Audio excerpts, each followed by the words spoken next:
so great, but it's still pretty great. Wedding. It used to have lights, but it didn't have lights. New, with LED lights. Pagoda. Did they really say that? They did not say that. Yeah, they did say that.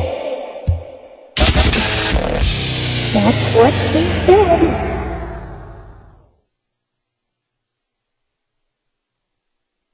And welcome to yet another episode of That's What She Said. Oh, my God, can you hear that? It's the sound of the world melting. Well, today's show is about, well, many things, but one of the things we talked about going to the Best Kept Secrets tour of Berks. So we have little tape segments of that, and let's start off the show with one of those, and there'll be a surprise secret in there. Let's go. Roll the first one. Here we are, starting out our Berks Secrets Tour, Best Kept Secrets Tour. But first, our Best Kept Secret is our newest addition to our panel here, Kira Apple. We're going to surprise her in her store, the Wise Owl Bookstore. Hold on. Follow me.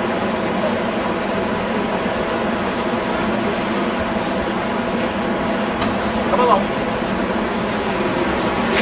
Okay, all ready. Hi, Kira. Welcome, Kira. Our newest member was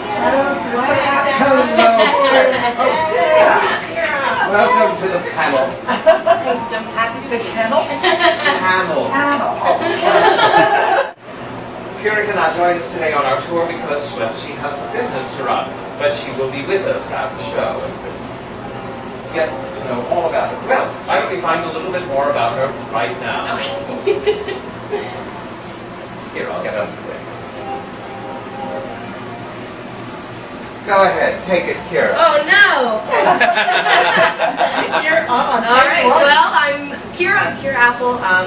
Mainly my whole life now is running this bookstore, the new and used bookstore in West Reading.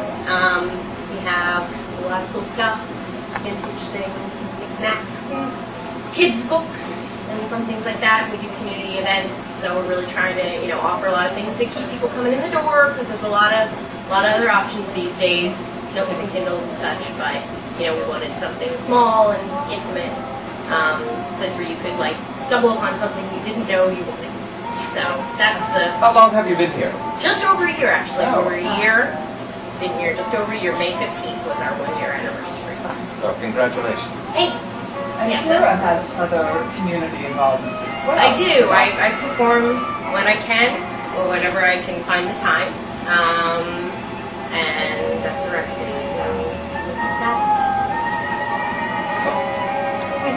And if for no other reason, just come in here for the music. Indeed. Temperature-wise and cool music and lots of books to browse. Yes, we have good air conditioning on days like Patronize your independent bookstore. Exactly. Yes. Way to go. Exactly.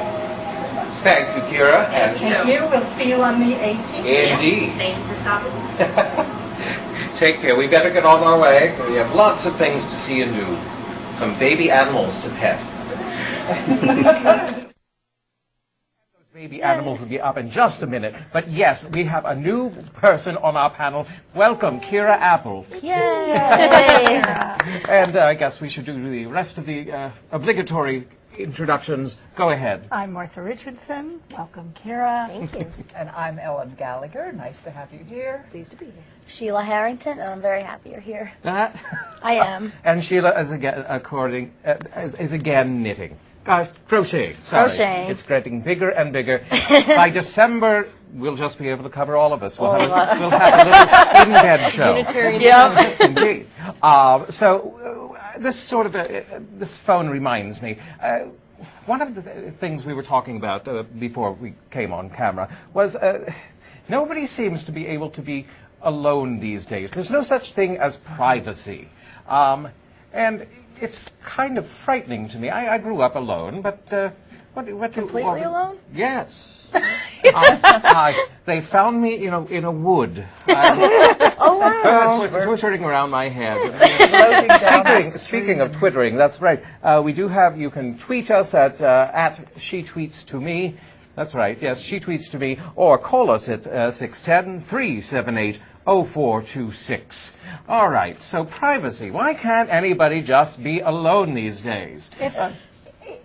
I resisted technology. I resisted a cell phone until I thought that I would need it for safety, and then I only used it for when I was going on trips for safety. Same with email. And now I feel guilty if I don't check my email. If I don't check Letting people down. I do too. And I value that privacy. And when I finally decide it's going to be a day when I'm not going to check anything, I don't care if you want to call me, fine. I feel guilty. How do you Like deal that's with the day this? something's going to happen. Exactly. I mean, Yeah. we're just like, oh my God, what if I miss it? But I lived a whole long time without missing a whole lot, without any of those things. Well, that's what's amazing at this point. It's just like, I think about when I was even a young woman. We didn't have any of this. No. Well, it was telegrams in those days, but it took time for the news to reach you. I mean, now if we don't have it, Jamie, our dear producer, always is on me about there's no such thing as a rhetorical question anymore, because I wonder what color the sky is. Well, let me find out. Exactly. And I think at this vacation time of the year, this comes to mind because many people are trying to get away from everything they're connected to for the rest of their lives. Except for Facebook. And they can't. Because so many of their employers expect that they're going to still be very much connected to their jobs, still carrying on what they need to do. Well, that brings up another thing. I mean, what I've been reading, and thank goodness I've never run into it, but employers wanting to know your passwords. I mean, what are our privacy rights anymore? I think it's unethical. I think it's unethical. But I just heard of a very local major industry in Reading that just bought iPhones for all of their employees and they're paying for them and their monthly bills, urging them to put their private numbers on those cell phones. Well, I'm pretty sure that means then that the employer can read anything that comes in on their cell phone. I think that, and I would. I mean, if agree. you were unethical, seems to be. Unethical, yeah. Indeed, but in this job market, can you say no? I won't do that. I mean, they'll just say, okay, there's the door. But it seems almost like economic blackmail at this point to have control over our private lives. Well, and also I'm thinking about how children are being pulled into this at very, very early ages. They have phones at, I don't know, my grandchildren don't yet, but I know an awful lot of children do from the time they're in public schools. And they are in touch with their friends or with their parents can call them almost at any time of the day. And I'm just wondering what they're being set up for when they get to our ages. I read an article that they show images to children now, like pictures, like flashcards like we had, to learn words and learn colors, and the kids will touch them and swipe them. Like that is the action that is the ultimate, I want a new one, touch and swipe. My friend's niece It's gonna change now. I had a phone that did not swipe, and she actually wanted to see my pictures, and it was a BlackBerry with a ball. And she was swiping her little finger, and there was no swipe, but that's what she nothing did. to be swipe. A 2-year-old. A 2-year-old. Yeah. That's And that's young. Yeah, a 2-year-old wanting to swipe pictures. The cover of this week's New Yorker has it's a lovely island setting, and there's a family standing side by side, and everyone is looking at their phone. In other words, they're not enjoying each other and this setting. They're still back in their world. Well, I think we see that more and more. And I see it all the time when I'm out to dinner with my friends. All of us will be out on our phones. And that used to be like rude. Just when cell phones were first and families were having them, like you bring out a cell phone, like everyone would stare at you. What are you doing? Yeah, like you look like a I think it is. I still think and then it's it rude. just, yeah. I mean, it really is. I've seen couples on dates look and really. No, you really on their seen cell that. phone. But I mean, on dates where one of them was looking at a cell phone through most of a Valentine's dinner. an expensive Valentine's dinner, and the guy was playing with his cell phone after each course, and I would assume that it was their first and last date. All right. Well, I think we need to move on to our next tour stop, which was... The animals. No. I'm just curious as to where we're going to stop next. Where could it be? Maybe Just Curious. Roll the tape. Okay. Just Curious. Do you know where we are? We're in Just Curious. Come on, ladies. Let's see what they Okay, I'm very curious to see what's here. Oh, how lovely.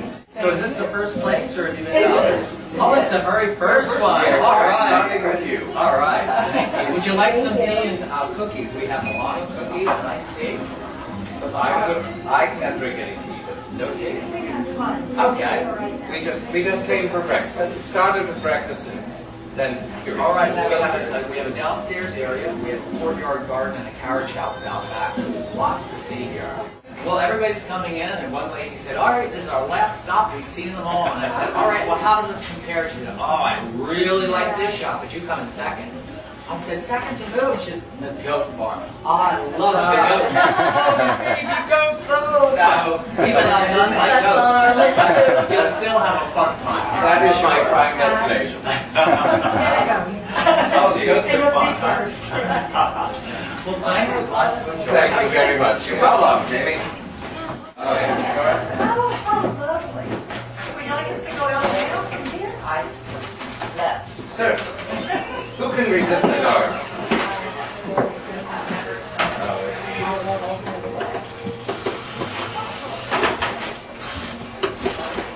Oh, wow. It's cool.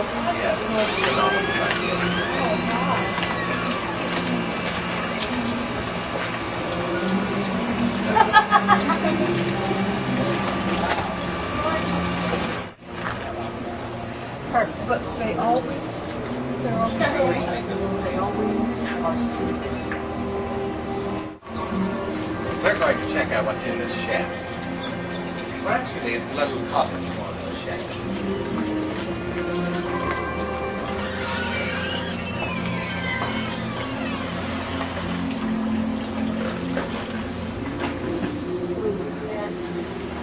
Yes, just put a little bedroom. I'll stay here.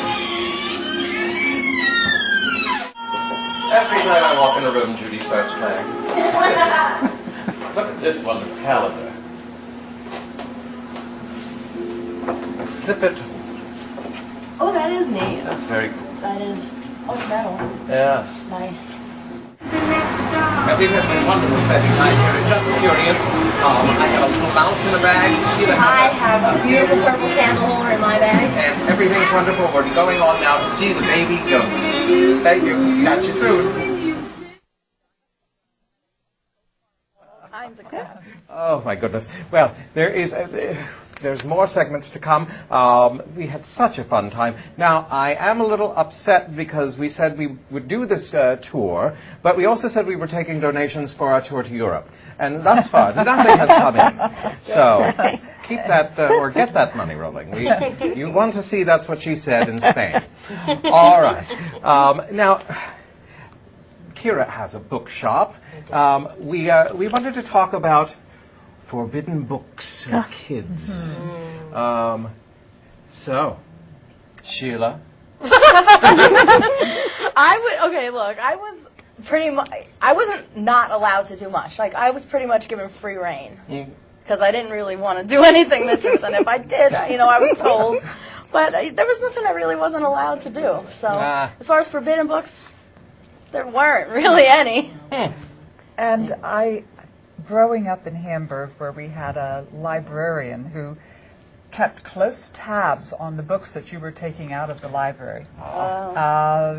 Really, there weren't books that I wasn't allowed to read that would have been available to me, but That's I what did a coat's find. for. You stick them underneath the coat. No. You signed everything out with your name and was stamped.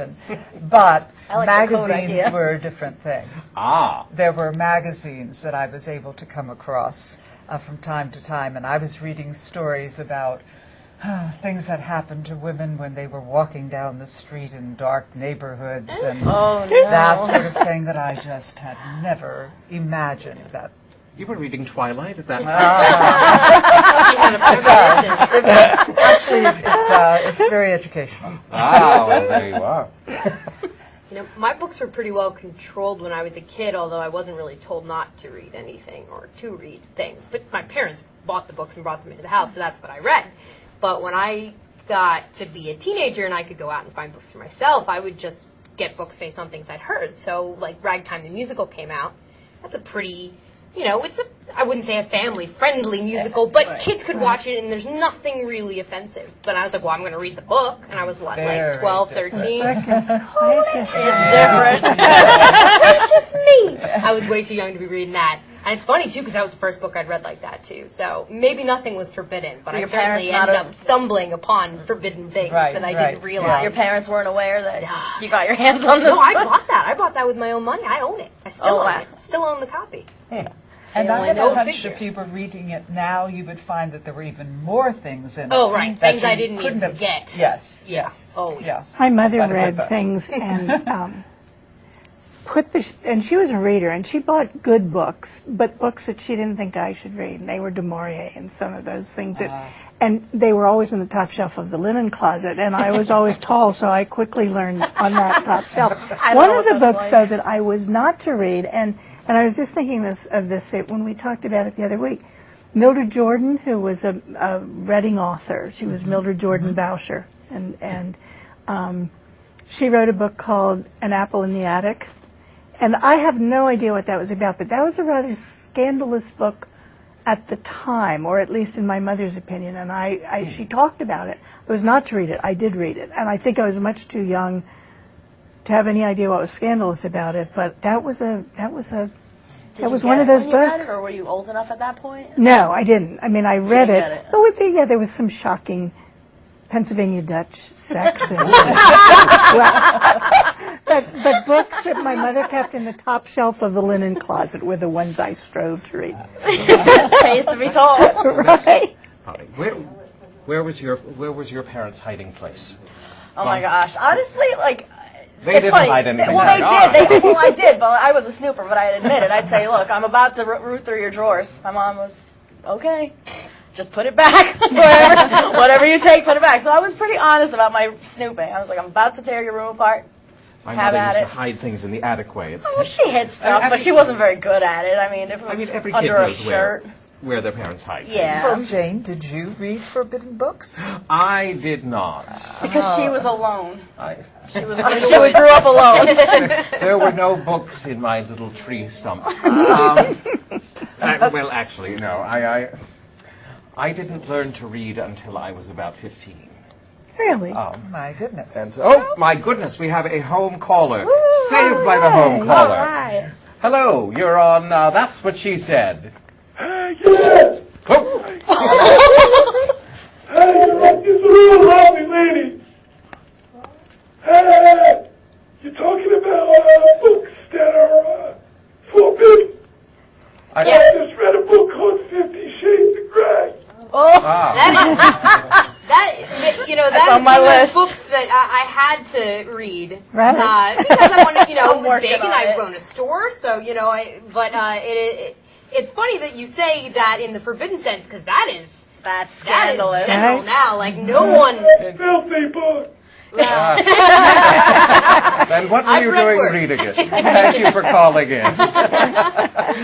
Now, I guess that brings up another question now.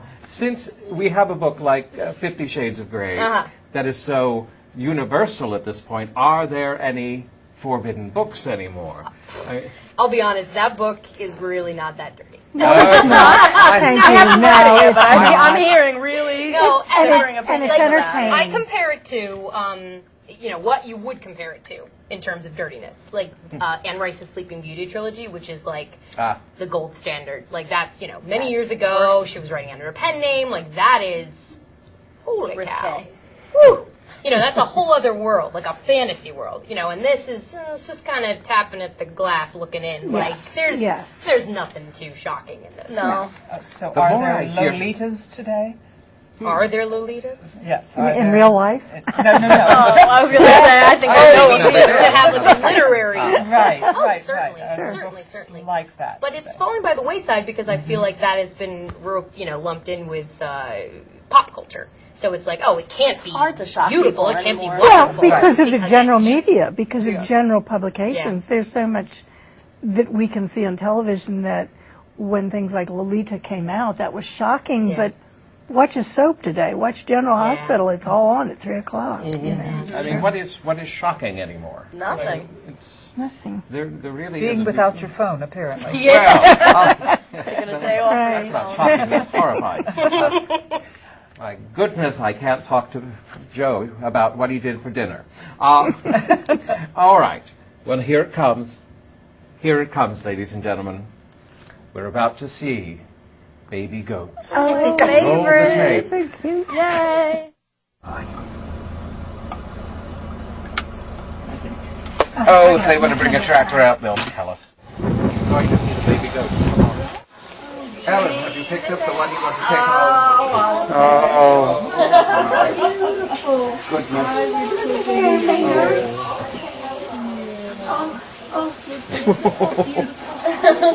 Oh, my goodness. Aren't you adorable? Aren't you sweet?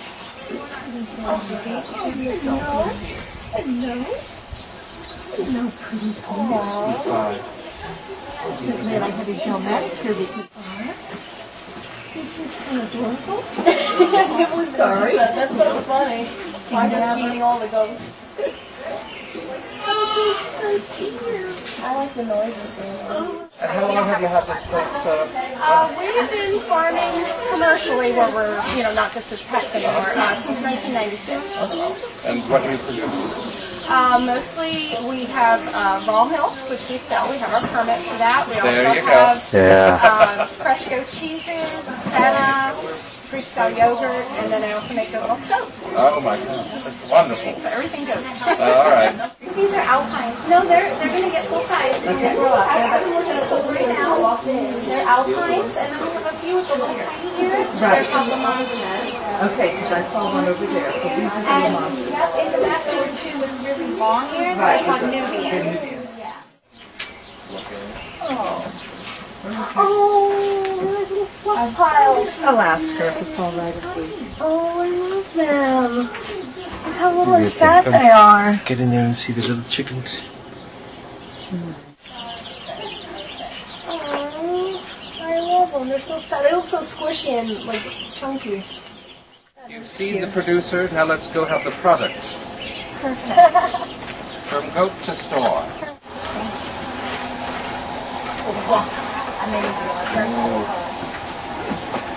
Oh, it smells good. You can just toss it back out. There's shot. What is that on the... Okay, those are cheeses, the hard cheeses. Now, those cheeses are not made here. They are goat cheese, but they are made by an Amish man. Is it good? It tastes like goat. I'll try some. It's delicious. Very good. Thank you. And you can throw it That over tastes here. like goat. Goat milk is much easier to digest than cow's milk. All right, back to the car we go. Next stop is where? So we need to look at the book.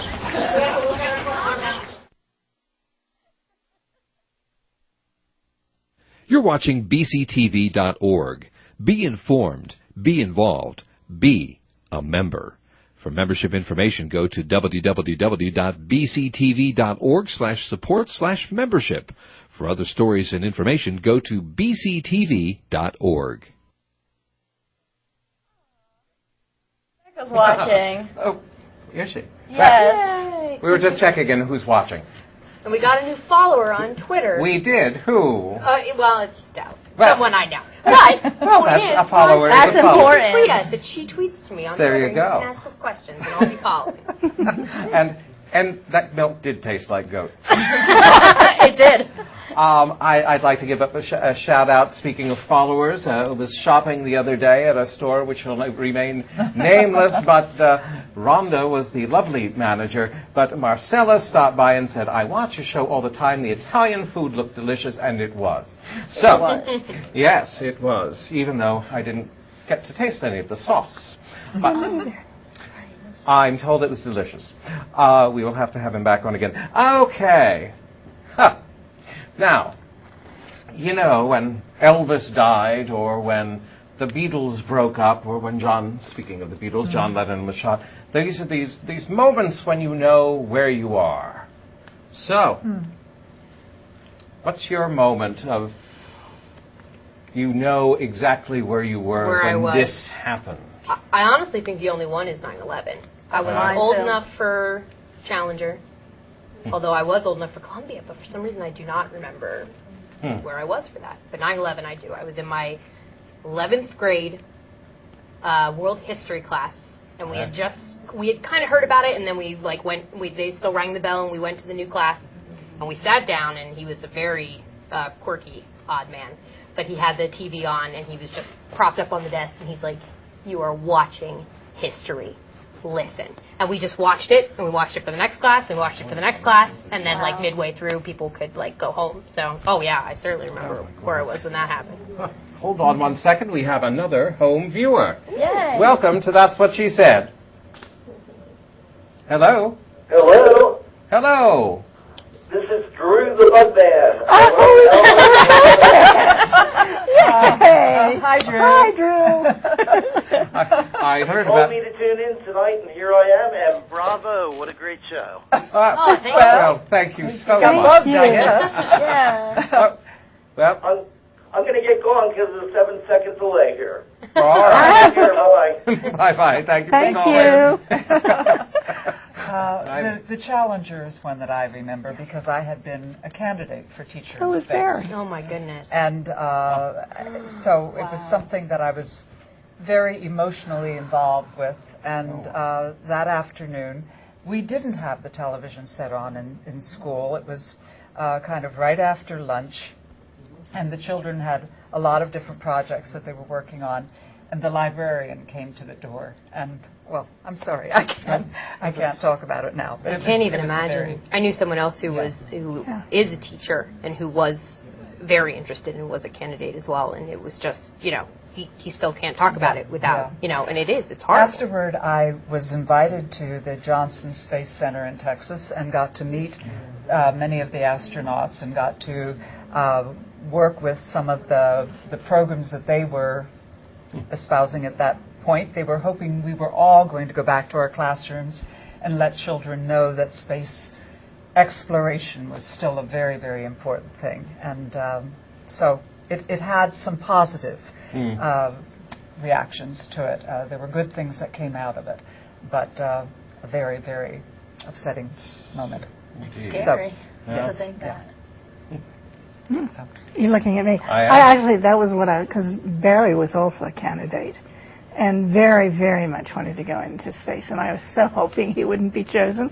And he wasn't, and the day the Challenger happened, that night we went to a basketball game at the high school, and we were both teaching, and one of my son's friends, and I have no idea if my son must have been in, 7th, 8th, or 9th grade, one of his friends came up and said to me, I'm so glad Mr. Kuiper wasn't chosen. I'm sure he was disappointed. It was just such a nice thing for a little boy to say, a young boy I think those of us who were teachers especially were touched by that, even if we didn't know someone who was a candidate. I do pretty awful. Remember that. I mean, I know where I was because I was at the mercy of strangers and the kindness of strangers at that point. I was living in a basement, and I went upstairs, and they said, the Challenger's exploded. And I'm like, these things don't happen. No, it hasn't. And then they showed it again and again, and it was shocking to be faced with that. Yeah. What's your knitting tragedy? My knitting tragedy? Haven't had one yet. But my moment, I'm going to go with 9/11. I was alive for the Challenger, and I do remember it, but it didn't, I mean, I was much older, obviously, for 9/11, so that, I mean, I remember everything pretty much from that day. I remember, you know, my family's in New York, all of them, so that was kind of traumatic because the phone lines were down. I'm freaking out at work, you know. Someone called and they're like, oh, you know, the World Trade Center is blown up. I'm like, what? Somebody flew a plane right into it. So nobody knew anything at that point. No. But There was so much craziness that day, too. Yeah. They thought So I keep a helicopter and this and that, and I just remember everything they said before they figured it out. And the way people reacted, and if those of us who were teaching, we had teachers who refused to turn on their television sets, just wanted to keep going with their lesson plans that day. At the high school level. That's a hard call. Well, this was at the high school level. I mean, I think especially at the elementary level it was different, but at the high school level it was, until finally I think somebody came around and said, you may turn on your television and maybe it's something that we need to watch. Hadn't moved back to this area yet, and I was still friends with producer Jamie. You know, he worked in Midtown, so when I saw that on TV, I called him and said, my goodness, and he was watching it from a skyscraper in Midtown, which is like... On a cell phone, you called him? No, at that point, it was a landline. Because at that point, everything was still fine, and then it was a very scary period to be up there. We traveled to England and Scotland 10 days after 9/11, and the way we were greeted as soon as people heard us speak and realized we were Americans, that kind of stands out when you're there. People would come up and hug us and say, we are so sorry about what happened to your country. And actually there were many English people who died in the explosion as well. But it was a time when people really had a lot of sympathy and empathy for America, and that's kind of nice. And when Americans had empathy for other Americans. Well, indeed. And on that note, let's go to our next tour stop. Roll tape. I love saying that. Oh, here we are in Stitches, and apparently there's a class going on inside. In what, Jamie? I don't know. You'll have to find out, James. Well, let's all go and find out. Here, allow me. Oh, thank you.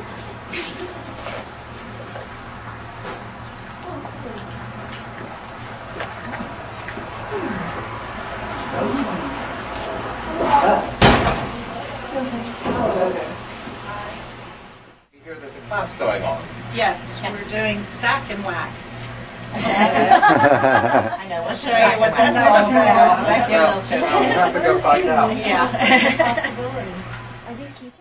We're stacking and racking. Stack and whack. Here's the original piece of fabric, and you cut it into 8 repeats, lay it on top of each other, make another cut and make diamonds. Here's your block. And that's going to have that scratching on it when it's finished. And all of these blocks have been put together. And it's all from the same fabric, but you can see how different each one is. So you don't choose little teeny weeny flowers that all look alike. Not a lot of your old-fashioned calicos, but some that have patterns that are a little bit bigger. I mean, this is wild.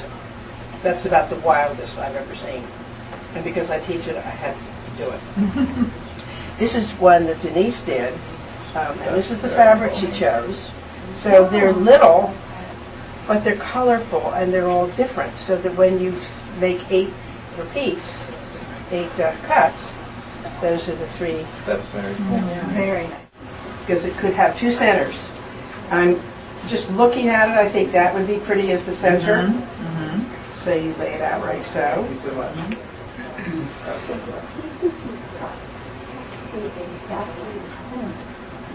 But then you can take the others and make them the center and see how you like that. And in a lot of cases, it's very hard to choose which side. Her flowers and her color are a little farther apart than than others.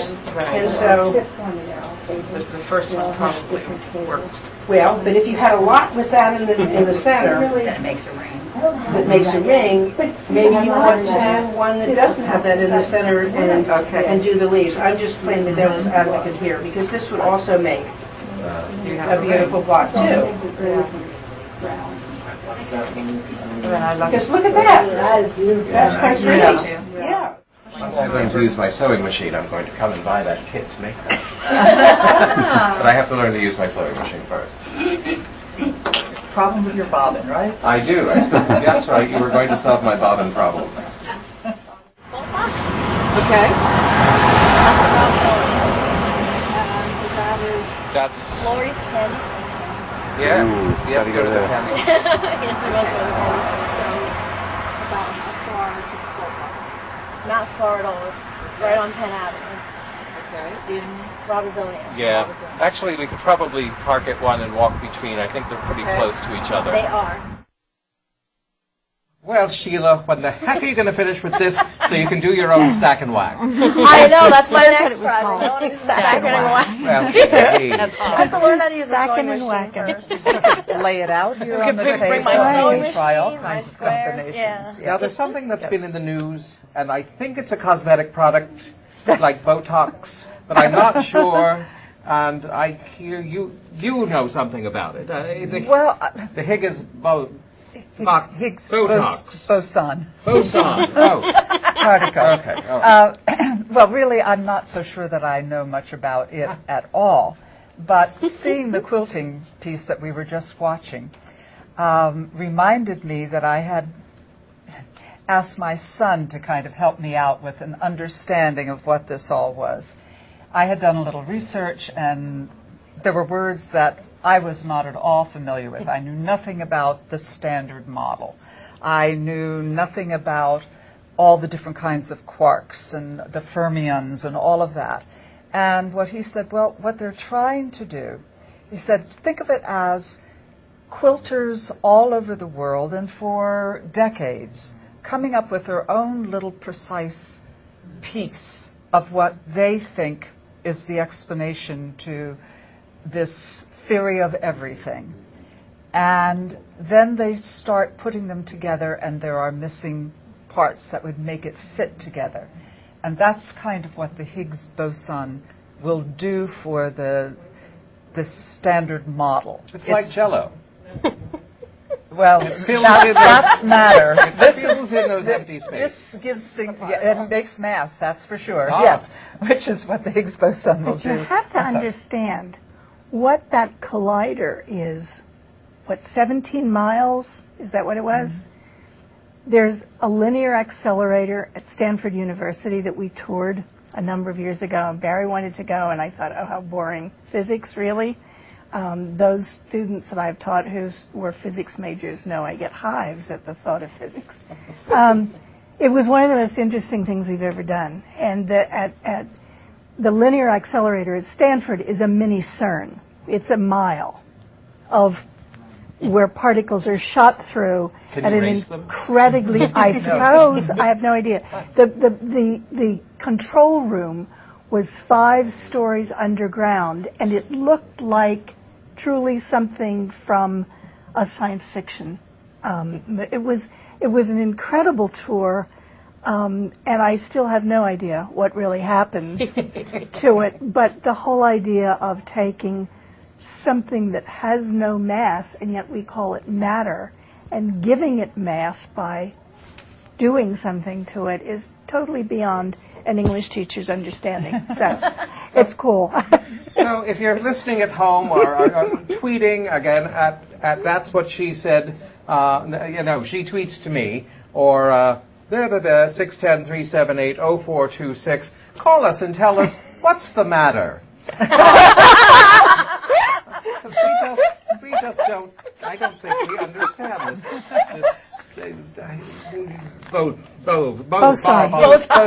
Boson. They go rolling in. Okay. Well, I'm being told we need to move on to our next tour stop. Thank goodness. Because we've all proved that we are not scientists. Now, we're off to the salt box.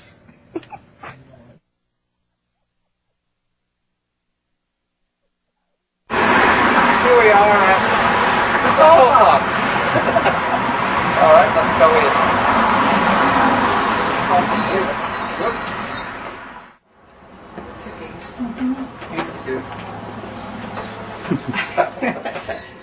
Joe and I are the owners, and we have approximately 20 consigners. We are also the official headquarters for Robizonia Redware, so if you're familiar with Brinier Pottery, indeed, it is the same team doing that. And we also have Terry Boyer, who is a member of the Guild. His log cabin work is in the back of his flags, and you will only find a discount of 10% here. He is also a consigner. So welcome to the Salt Box. Look at what it is. Oh, look at that. Perfect. See? That's what Jamie was just the other day saying I should make a dessert in a tiny cast iron skillet. And there it is. How are they? Oh, they're delicious. I like that they're all the same color. Yeah. So you have to...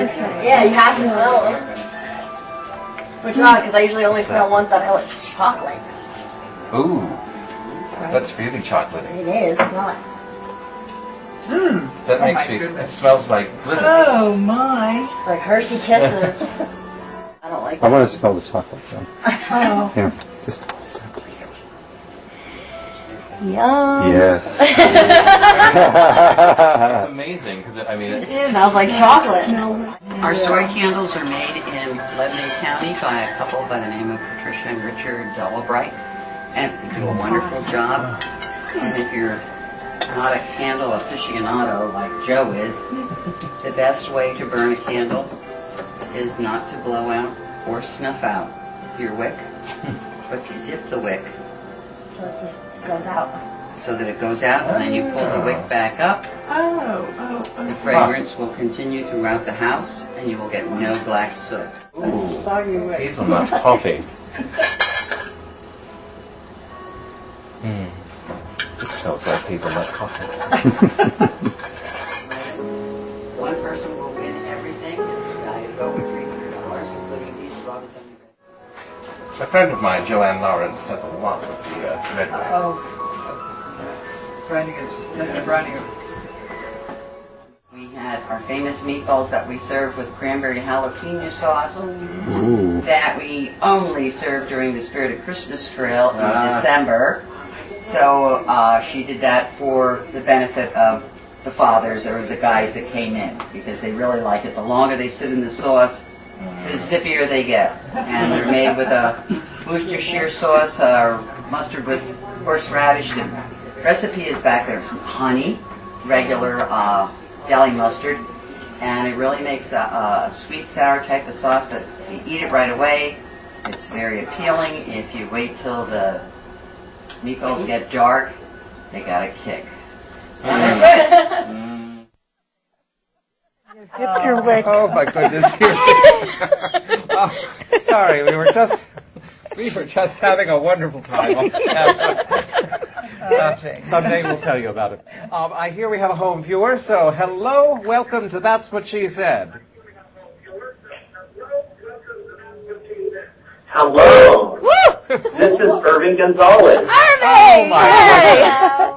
Hi, Can you hear Irving. me? Yes. Yes. Irving. Turn down your whatever your TV, because we're getting feedback on the 7-second delay. Okay, can you hear me now? We can hear you. Yes. Okay, well, I'm here with Michael Contreras. Hi, Michael. Hello, dear. So, hi, this is my first time watching That's What She Said, so I just want to welcome Kira to the panel. Thank you. Yay. Okay, I guess I'm delayed. Sheila. Yes. I'm cracking up. What you laughing at? My blanket? I'm cracking up because it's the first time I'm actually seeing you here on the home front. You're used to backstage. Right? Yeah. I like to hide. I like to watch and observe. So. And she just This has is this different. and put that up. She gets nervous. Yeah. If I want to hide, I can put up my blanket. Everyone needs a binky. You're doing a great job, so that's great. Well, I just want to say congratulations to each of you, and we're looking forward to the next program. Well, thank you for calling in. And are you? Have you gone? You have. He's gone. All right. We have another home caller. Welcome to That's What She Said.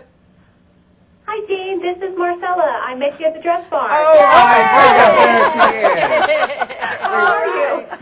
Wonderful. How are you doing? Good. I just want to tell you the outfit looks fabulous. I don't know if it came from there or not. It did. Oh, good. This is the one I got that day. Okay, very nice. Thank you very much. And I just want to say I'm so glad that you videotaped some of the segments from the Best Kept Secret tour because I wasn't able to see it. I had left for vacation, so I'm glad I can catch up at least some of the spots.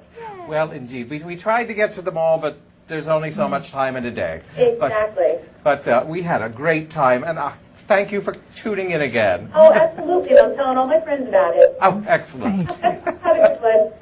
All right. There will be another Best Kept Secrets tour in November. Is it Getting ready in for Berks or in Berks. Can we do it again? Oh, certainly. I would love that. Oh, That was so much fun. There's going to be another one, I hear. So, in when November. Oh, excellent. Well, we'll have to take. Fall stuff. It'll be much. It'll be Christmas much fuller. stuff, I would imagine. Yeah. All right. Well, I'm told that we need to move on to our last. I think this was our last stop on the tour. Okay. Okay. So, roll tape. Here we are. We're going to what is it called? Lori's Candy Shop. Lori's Candy Shop. Lori's Candy Station. I just saw the sign. Sorry. Lori's Candy Station. She has stationary candy. Sweets for my daughter.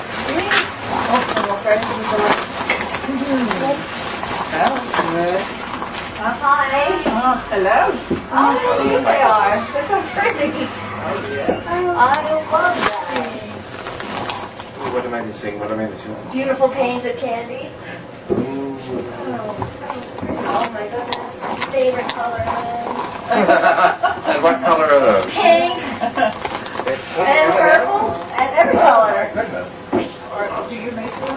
I do. I make the candy here. Okay. Really? What? In a hot car. Well, that's why I have an alternative to the chocolate. Yes, I think so. Cinnamon glazed almonds, cashews. I'm pretty sure the chocolate we find in the hot car if it's in my stomach, right? It won't melt there. That throat drop you like will not come back into style. So we're at, I just call it the cone. It's the words ice cream cone. Oh, You're okay. right. You got the key word. Yeah. Here we are at It's called Wertz's. Versus Krispy Kreme. Look behind you. It's looking giant ice cream cone. Trees. Yes, I'd like a small cup with chocolate chips.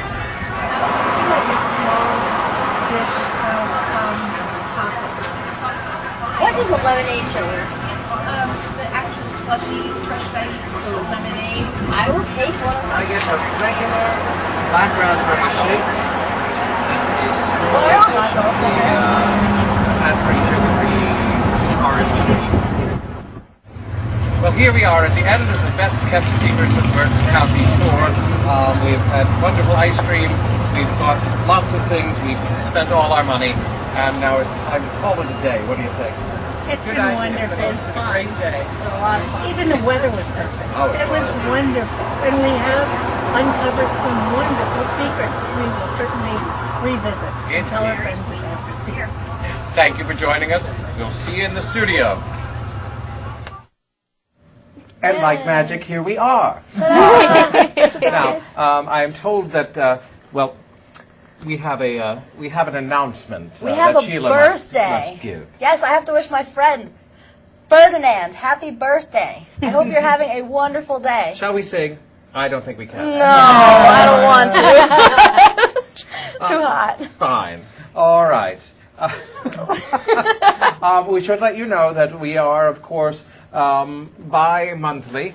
Our next show will be Wednesday, September 19th at 9 o'clock. Someday maybe we'll be on monthly, but right now we're just... Tell them you love us. They can't take us that often. Tell them you love us. Well, indeed. Right. Call. Send postcards. So, now, our last little topic, I think, the word hero has become a sort of...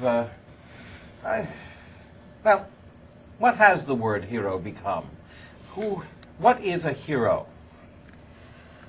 A famous person anymore. Like, 'cause it doesn't seem to take a lot to be someone's hero anymore. You just have to have a name. Well, is that an idol or is that a hero? I'm not certain I know the difference. No, there's a difference. I don't know that I really know the difference.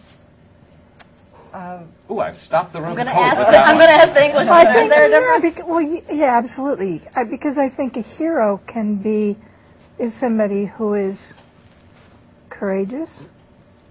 You're right. And courage in all sorts of, doesn't have to be running into a burning building to save a child, but that's probably a hero.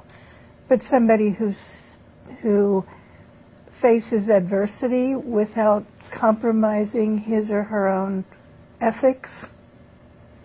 Doesn't seem to be a lot of that nowadays, but I don't know. I think, frankly, as a Penn Stater, I have had some trauma reassessing my personal heroes, and how does that affect your concept of hero? I have definitely had to. Well, I guess I realized that you're never too old to be disillusioned, and that's a pretty serious subject. But as far as heroes are concerned, I don't know how you define hero. Kids have, sports, It's kind of become like this grandiose idea, like, it is, and it can be a little thing. Comics and, superhero became kind of synonymous with hero. Yeah. And then, you look on, Facebook, or social media, list your heroes. Exactly. And perhaps our home viewer has an idea of what a hero is. Hello, you're on That's What She Said. Hi. Hi. Hello. Hi. I would like to make a comment to Mrs. Richardson. I'm a student from a very long time ago. Don't be so nervous. Who are you?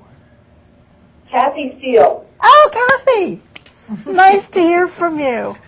I got a call that you were on the show, and I said, I remember when you shared the pixie stick story. Do you remember that? No. Uh-oh. You'll have to tell us. I don't. What's the pixie stick story? Was this from 8th grade?